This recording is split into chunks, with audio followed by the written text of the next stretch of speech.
Cancer सर्वांगीण मार्गदर्शन भाग 66 वैद्य दिलीप गाडगे पुणे।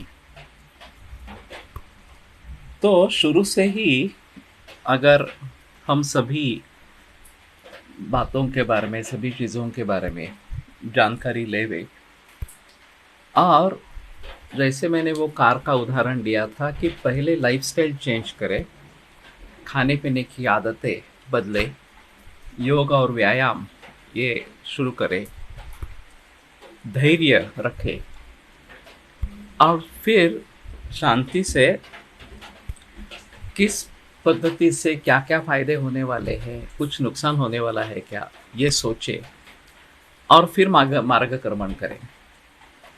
तो वैसे देखा जाए तो आयुर्वेद की रसायन चिकित्सा इसमें अहम है, और क्षीरघृताभ्यास और रसायनानाम ये जो हम बताते रहते हैं कि दूध और घी, देसी गाय के दूध और घी का सातत्य से सेवन करना, ये एक अहम चीज़ होती है।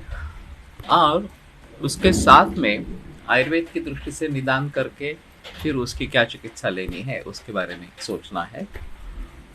और उसके साथ में अगर आप चाहते हैं कि डिस्ट्रक्शन ऑफ सेल का प्रिंसिपल कुछ हद तक प्रयोग में लाया जा सकता है, तो वास्तविक मेरा सुझाव ऐसा है कि उसको कम महत्व दिया जाए और बिल्कुल छोटे हल्के डोज से शुरुआत की जाए। अगर देना ही है तो बिल्कुल हल्के डोज से शुरुआत की जाए कि जिसका ज़्यादा बुरा परिणाम इस प्रकार का न हो। और जो हमें डिस्ट्रक्शन ऑफ सेल या कैंसर सेल को मारना, ये जो प्रिंसिपल है, ये कुछ तक हद तक हासिल हो। अभी होता है ऐसे कि जो सबसे परिणामकारक दवा है, चाहे वो सिस्प्लैटिन हो, या दूसरी कोई इस प्रकार की दवा हो, जो आम तौर पर इसमें प्रचलन में लाई जाती है, वो दे देते हैं। और उसके बाद अगर रिकरेंस आ जाता है तो वे कहते हैं कि अभी इसके आगे दवा है ही नहीं कि जिससे वो काम करेगी, तो एलोपैथी खत्म ही हो जाती है।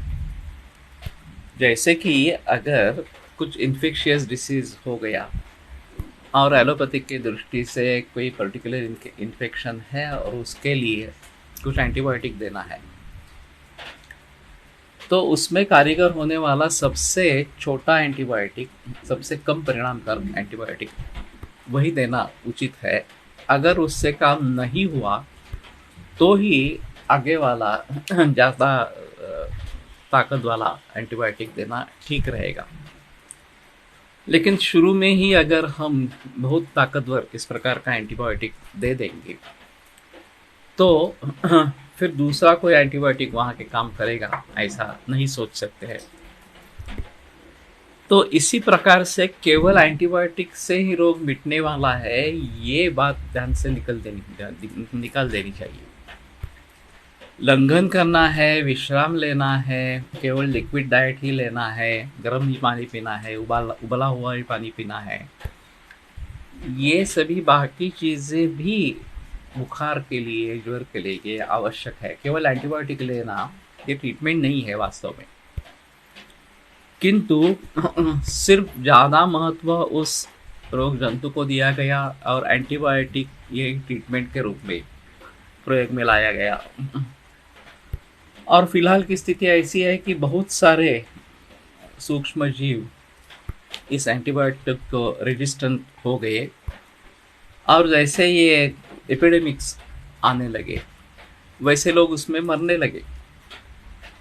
तो हमारी प्रतिकारक शक्ति कम हो गई है, उनकी प्रतिकारक शक्ति बढ़ गई है, जंतुओं की प्रतिकारक शक्ति बढ़ गई है, ये इसका मूल कारण है। उसी प्रकार से अगर कैंसर को जीतना है तो हमें हमारे सामर्थ्य से जीतना है। तो हमारा सामर्थ्य कैसे बढ़े इसके बारे में हम सोचें, ये एक चीज़ रहेगी।